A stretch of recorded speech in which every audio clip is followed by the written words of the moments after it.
नमस्कारः। सांस्कृतिक विविधतायां संस्कृतस्य योगदानम्। संस्कृतेः उत्कृष्टं रूपमेव मानवधर्मो अस्ति। सांस्कृतिकज्ञानं संस्कृतेः उदात्तरूपाणां मानवधर्मस्य च चेतनां जागरयति। प्राचीनसंस्कृतेः आधारे नूतनसंस्कृतेः भवनं स्थापितं भवति।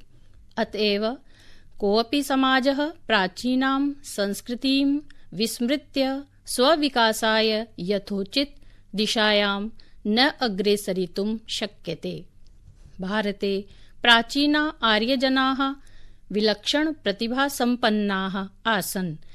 तैः संस्कृतेः विविधक्षेत्रेषु यथा धर्म, दर्शन, साहित्य, व्याकरण, तर्कशास्त्र, अर्थशास्त्र, राजनीतिशास्त्र, भूगोलशास्त्र, खगोलशास्त्र, गणित, विविध कला, ज्ञान विज्ञान इत्यादिषु क्षेत्रेषु महानतमा प्रगतिः विहिता। अतएव यजुर्वेदे उक्तं ऋषिभिः सा प्रथमा संस्कृतिः विश्ववारा।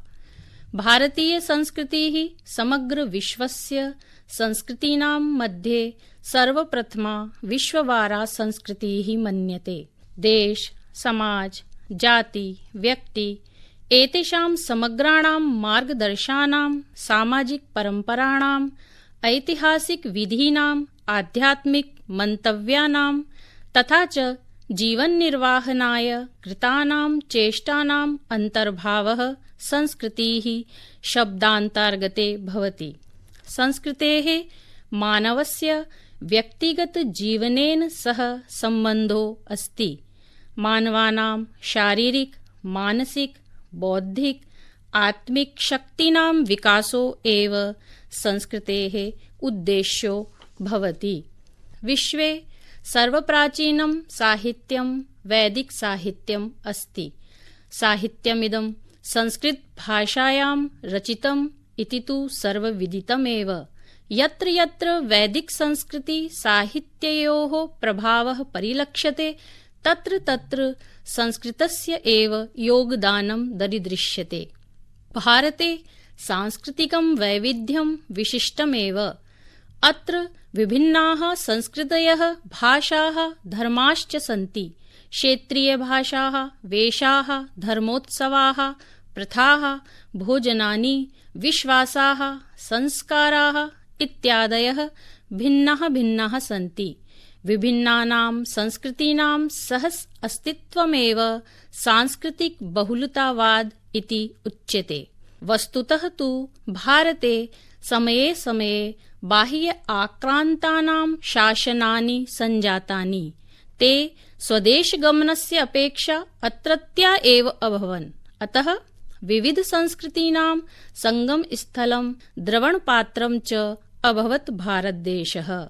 विभिन्नैः धर्मैः, क्षेत्रैः, जातिभिः, भाषाभिः सह सम्बद्धाः समूहाः भारते सर्वत्र प्रसरिताः। बाह्यसंस्कृतिभिः सम्पर्कं साधयित्वा आन्तरिकैः विभिन्नक्षेत्रैः सह सम्बद्धानां संस्कृतीनां मध्ये आदानं प्रदानं च भवत्येव। अत्रत्याः जनाः अपि इतस्ततः सांस्कृतिक आचारान्, व्यवहारान्, विचारान् च सञ्चारयन्ति। भारतं नाम महान् सांस्कृतिक वैविध्यपूर्णं राष्ट्रम् अस्ति। सांस्कृतिक वैविध्येन भारतदेशोऽयं विशेषेण विकासकार्ये समर्थो अस्ति। अनेनैव भारतदेशः एतावान् आकर्षको जीवन्तो च अभूत्। पंडित मदन मोहन मालवीयेन कथितः भारतीय सभ्यतायाः संस्कृतेश्च विशालता तस्य महत्त्वं तु सम्पूर्ण मानवजात्या सह तादात्म्य संबंध स्थापने अर्थात् वसुधैव कुटुम्बकम् इत्यस्य शुद्ध भावनायां निहितम् अस्ति। भारतदेशः विविधतापूर्णं सांस्कृतिक, भाषागत, धार्मिक अभिज्ञानाय सुप्रथितमेव।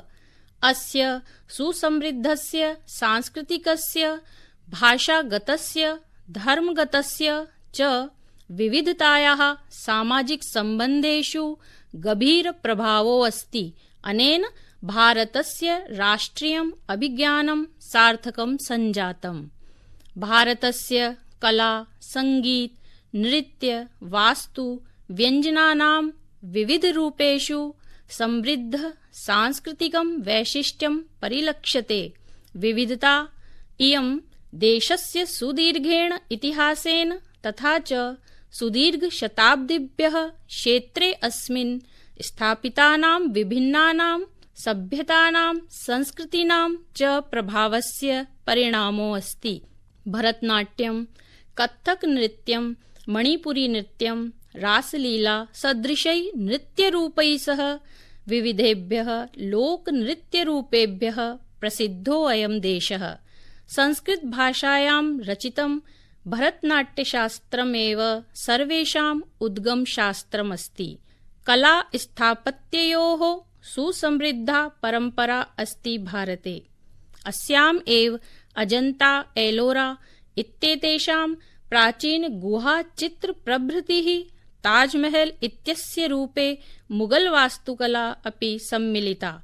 विविधानि व्यञ्जनानि सुप्रसिद्धानि अत्र। स्वादिष्टभोजनाय अत्रत्या विशिष्टशैली दक्षिणतः उत्तरपर्यन्तम् अस्य देशस्य समृद्धं सांस्कृतिकविविधतायाः दर्शनं कारयति। संस्कृतभाषा हिन्दू, जैन, बौद्ध, सिख इत्यादिषु धर्मेषु सञ्चारस्य पारम्परिकं साधनं मन्यते। उत्तरतः दक्षिणपर्यन्तं, पूर्वतः पश्चिमभागपर्यन्तं सम्पूर्णे भारते सङ्गीतशास्त्रे भजनानि, श्लोकाः, स्तोत्राणि, कीर्तनानि च सर्वाणि उपासनापद्धत्यां संस्कृतभाषामूलानि एव सन्ति। विविधक्षेत्रेषु देवोपासनापद्धत्यां मूलरूपेण संस्कृतभाषा एव अस्ति। सर्वासां भाषाणां जननी संस्कृतमेव उच्यते इति सत्यमेव। भारते एव न अपितु समग्रे विश्वे 97% भाषाः प्रत्यक्षपरोक्षरूपे संस्कृतेनैव प्रभाविताः सन्ति। विभिन्नेषु क्षेत्रेषु रचितं साहित्यमपि संस्कृतेन एव प्रभावितम् अस्ति। विश्वस्य प्रथमा भाषा संस्कृतमेव। ऋग्वेदः विश्वस्य प्राचीनतमं संस्कृतभाषया रचितं पुस्तकम् अस्ति इति सुप्रथितमेव। संस्कृतभाषायाः सुस्पष्टं व्याकरणं, वर्णमालायाः वैज्ञानिकता च अस्याः श्रेष्ठतां सिद्धयन्ति। अतः निर्विवादेन वक्तुं शक्यते संस्कृतस्य प्रभावो सर्वभाषा साहित्ये अस्ति एव। विविधभाषाभाषी क्षेत्रेषु संस्कृतमेव संस्कृतेः संवाहिका इति निश्चितम्। वस्तुतः तु अस्माकं चिकित्सापद्धतिः, ज्ञानविज्ञानं, संस्कृतिः, आचारव्यवहारादयः प्राचीनकालाद् एव संस्कृतभाषया लिखिते साहित्ये निहिताः सन्ति। संस्कृतं भारतस्य आत्मतत्त्वम्। विविधक्षेत्रजनानां कृते, विविधभाषाभाषिणां कृते, विविध आहारवेशभूषाधात्रीणां कृते ईश्वरज्ञानाय, आत्मज्ञानाय, इहलोक पारलौकिकज्ञानाय च संस्कृतस्य ज्ञानमेव परम् आवश्यकम् अस्ति। यतोहि संस्कृतज्ञानम् आध्यात्मिकं ज्ञानम्। भौगोलिकविविधतायाम् एकत्वमपि आध्यात्मिकज्ञानद्वारा संस्कृतसूत्रेण सञ्जायते। वसुधैव कुटुम्बकम् इति उद्घोषयन्ती संस्कृतभाषा भारतस्य सभ्यतायाः संस्कृतेश्च मूलं परिभाषयति।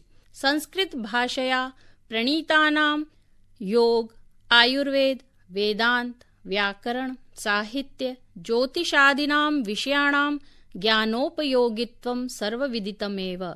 पूर्वाग्रहं विना लोककल्याणवर्धनं संस्कृतमेव करोति। सृष्टिकेन्द्रित विश्वदृष्टिः, प्रकृत्या सह समन्वयः, मानवस्वभावे स्वरूपे च औदार्यं, चैतन्यस्य विस्तारः, पुरुषार्थः, सृजनात्मकता च परिष्कारस्य नैरन्तर्येण आकाङ्क्षा संभावना च एतत् सर्वं संस्कृतरचनासु दृग्गोचरं भवति। अन्यत्र च दुर्लभम्। वैचारिक सहिष्णुता अपि संस्कृतस्य समृद्ध विद्वत् परम्परायां निरन्तरं प्रवाहिता, पोषिता, पल्लविता च एतदपि अन्यत्र दुर्लभमेव। वैश्विक विविधतायां समन्वयसूत्राणि संस्कृत ज्ञान विज्ञानयोः परम्परायाम् एव प्राप्तुं शक्यते। सांस्कृतिक विविधतायां सन्निविष्टं संस्कृतस्य योगदानम् अप्रतिमम् अभूतपूर्वं च वर्तते। संस्कृति का उत्कृष्ट रूप ही मानव धर्म है। सांस्कृतिक ज्ञान संस्कृति के उदात्त रूपों को और मानव धर्म की चेतना को जागृत करता है। अतः कोई भी समाज प्राचीन संस्कृति को भुलाकर अपने विकास के लिए यथोचित दिशा में अग्रसर नहीं हो सकता है। विश्व में सबसे प्राचीन साहित्य वैदिक साहित्य है। यह संस्कृत भाषा में रचित है। अतः वैदिक संस्कृति और साहित्य का प्रभाव सर्वत्र संस्कृत भाषा के योगदान के रूप में परिलक्षित होता है। संस्कृत भाषा हिंदू, जैन, बौद्ध, सिख आदि धर्मों में संचार का पारंपरिक साधन रही है। वसुधैव कुटुंबकम के भावों के साथ वैश्विक विविधता में भी संस्कृत के ज्ञान विज्ञान की परंपरा में समन्वय संस्कृत भाषा ही स्थापित करती है।